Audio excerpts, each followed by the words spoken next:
ఉద్యమాల పురిటి గడ్డ ఉమ్. ఓయూ గడ్డ. మరి ఆ ఉద్యమాల్ని మొన్న అంతకుముందు ప్రభుత్వంలోనేమో కేసీఆర్ గారు ఏది ధర్నా చౌక్ని ఎత్తేసి ఆయన అప్రతిష్ట మూట కట్టుకున్నాడు. ఇప్పుడు మీరు ఏకంగా ఓయూ జోలికి వెళ్ళారు. ఓయూలో ఎటువంటి ధర్నాలు పెట్టడానికి లేదు, ఎటువంటి ప్రొటెక్షన్లు జరగడానికి లేదు అంటూ మీరు చేసిన ఏదైతే సర్క్యులర్ జారీ చేశారో మొత్తం అంతా కూడా ఇప్పుడు ఓయూ విద్యార్థులంతా కూడా మీకు ముక్త కంఠంతో మిమ్మల్ని అంటే విభేదించారు. అది నిజంగానే మీరు ఒక విద్యార్థి నాయకుడే, నేను అది ఏమంటాను, నేను కూడా పోరాటాలు చేశాను. పోరాటం చేయాలి. ఓయూ ఆ ప్రభుత్వం నియంతృత్వంగా వ్యవహరించినా నేను కొట్లాడినా, వాళ్ళు జీవోలు తెచ్చి సరుకులు తెచ్చినా కొట్లాడినాం, కేసులు పాలయ్యాం. పెట్టుకోండి మీ ఇష్టం అని చెప్పినాం, కొట్లాడినాం.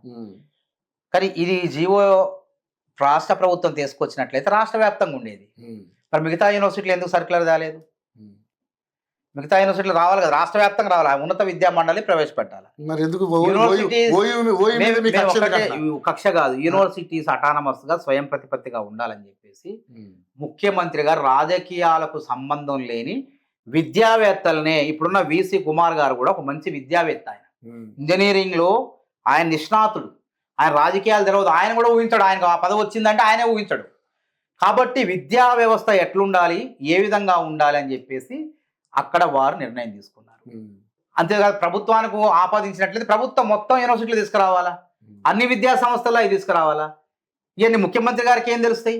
సరే ఇప్పుడు వచ్చింది సమస్య దృష్టికి వచ్చింది, ముఖ్యమంత్రి గారు కూడా ఆలోచిస్తే అయినా కానీ ఇంకోటి ఏం చేస్తుందంటే, ఇక్కడ బీఆర్ఎస్ ప్రభుత్వం కుట్రుంది. కేటీఆర్ గారు ఈ మధ్యకాలంలో అన్ని కాకతీయ, ఉస్మానియా యూనివర్సిటీలు అన్ని విద్యార్థి సంఘాలు, దాదాపు కుల సంఘాలు అన్నింటినీ పిలిపించుకొని మీరు ఏదో ఒకటి లేపండి యూనివర్సిటీలో, మొత్తం మీరు ఆగం చేయాలి, కాంగ్రెస్ ప్రభుత్వాన్ని బద్నాం చేయాలి, మీకు ఏం కావాలంటే అది చూసుకుంటా అని చెప్పి మాట్లాడినట్టు ఆనవాళ్ళు సమాచారం మాకు వచ్చింది. 100% అబద్ధం కాదు ఇది, గుర్తుపెట్టి. ఏ విధంగా నిరూపిస్తారా? 100% నిరూపిస్తాం. కాకతీయ యూనివర్సిటీ నాయకులు మాట్లాడారు పిలిచి, అదే విధంగా ఇక్కడ మాట్లాడారు, ఉస్మానియా నాయకులు మాట్లాడారు, అందరిని పిలిచి మాట్లాడారు కొంతమందిని. కాబట్టి ఇక్కడ కుట్ర జరుగుతుంది. ఈ కుట్ర జరుగుతున్న తరంలో ప్రభుత్వానికి సంబంధం లేదు, తన ఇంటెలిజెన్స్ విభాగం ఉంటుంది, అది ఎట్లా నియంత్రించాలి. కానీ ఇంతలోకే ఒక మేధావి విద్యావేత్త అయిన ఒక వీసీ గారు ఆ నిర్ణయం తీసుకున్నారు. అది కూడా ఎందుకు వీసీ ఛాంబర్లో మొత్తం మీ చేత మేము చెప్పేవాళ్ళ మొత్తం చెప్పాం, అన్ని యూనివర్సిటీలోకి వచ్చేది, ఉస్మానియాకి ఎందుకు వస్తుంది? వీసీ ఛాంబర్ లో పోయి ధర్నాలు చేయడం. కాకతీయలో జరగవు కదండి, వరంగల్